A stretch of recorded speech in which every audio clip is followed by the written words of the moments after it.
నమస్తే. మొన్న ఒక 4-5 రోజుల క్రితము పవన్ కళ్యాణ్ గారు మంచినీటికి సంబంధించిన జలధార ప్రోగ్రాం ఒకటి నిర్వహించడం జరిగింది. కొన్నిటికి శంకుస్థాపన చేయడం జరిగింది. ఒక 300 చిల్లర కోట్లు ఎన్నో వెచ్చించి అవి చేస్తున్నాము ఆ ప్రాజెక్టు అని చెప్పడం జరిగింది. అందులో 2 విషయాలు ముఖ్యంగా పవన్ కళ్యాణ్ గారు మాట్లాడారు.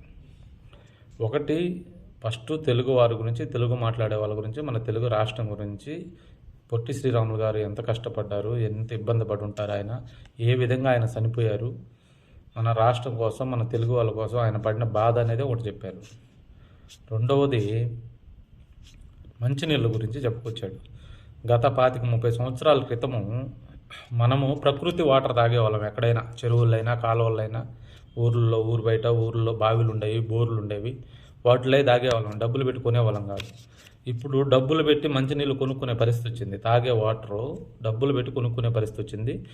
దానికే ఇప్పుడు దగ్గర 300 కోట్ల చిల్లర ఖర్చు పెట్టి ప్రాజెక్టులు మొదలు పెట్టాల్సి వస్తుంది మంచినీళ్ళ కోసం. ఏది మనం ఊరికే తాగే దాన్ని కూడా డబ్బులు పెట్టి కొనుక్కునే పరిస్థితికి వచ్చింది. ఈ విధంగా డబ్బులు ఖర్చు చేయాల్సి వస్తుంది అనే దాని గురించి వివరించి చెప్పాడు పవన్ కళ్యాణ్ గారు. దాన్ని మీడియా వాళ్ళు కానీ, సోషల్ మీడియా వాళ్ళు కానీ, యూట్యూబ్ ఛానల్ వాళ్ళు కానీ ఎవ్వరు దాన్ని ప్రొజెక్ట్ చేయరు. పవన్ కళ్యాణ్ ఒక మాట అన్నారు, రౌడీల్ని సహించవు అనేసి. దాన్ని మాత్రం ఫోకస్ చేసేస్తాం. దాన్ని మాత్రం విపరీతంగా ట్రోల్ చేస్తారు, విపరీతంగా డిబేట్లు పెడతారు, దాని గురించే మాట్లాడతారు మీడియా వాళ్ళు. ఆయన చెప్పిన మంచి పనులు 2 ఉంటే దాని గురించి ఊసే ఉండదు మీడియాలో. ఏ మీడియాలో ఉండదు, సోషల్ మీడియాలో ఉండదు. పెద్ద మేధావులు, సోకాళ్ళు అనలిస్టులు, పెద్ద మేధావులు ఉన్నారు, వాళ్ళు కూడా దాని గురించి మాట్లాడరు. మంచి జనాలకి నచ్చదు. ఏదైతే రౌడీలు అన్నారో దాన్నే ఎత్తుతారు.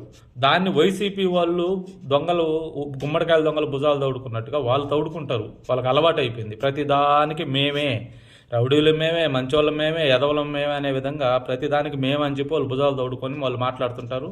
వాళ్ళ గురించి మళ్ళీ తిరిగి మాట్లాడాల్సిన అవసరం లేదు. ఎందుకంటే అది మనం కూడా అలవాటు చేసుకోవాలి.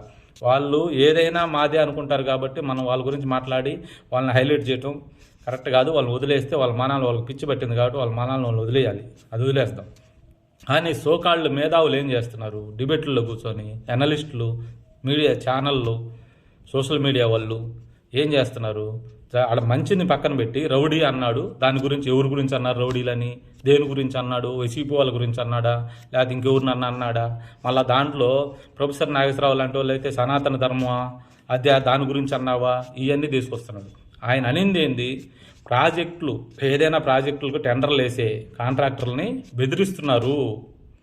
బెదిరిస్తున్నారు. మళ్ళీ ఈసారి అధికారంలోకి మేము వస్తే ప్రాజెక్ట్ కంప్లీట్ కాదు, మీకు రావాల్సిన బిల్లులు కూడా రావు, మిమ్మల్ని క్యాన్సిల్ చేసేస్తాం, కాంట్రాక్ట్ క్యాన్సిల్ చేస్తామని బెదిరిస్తున్నారు.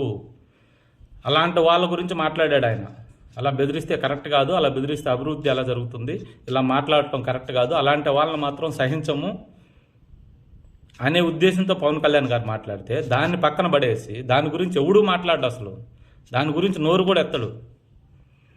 రౌడీలు అన్నారే, ఎవరిని అన్నారు, వైసీపీ వాళ్ళని అన్నారా, లేకపోతే ఇంకెవరినన్నా అన్నారా, ఇంకెవరినన్నా ఏదన్నా మతాన్ని అన్నారా, ఇట్లా ఏ కాడికి ఏదో ఒకటి మంచిని పక్కకు పట్టించి చెడుని తీసుకొచ్చి సల్లి కాచుకోవాలి మనం.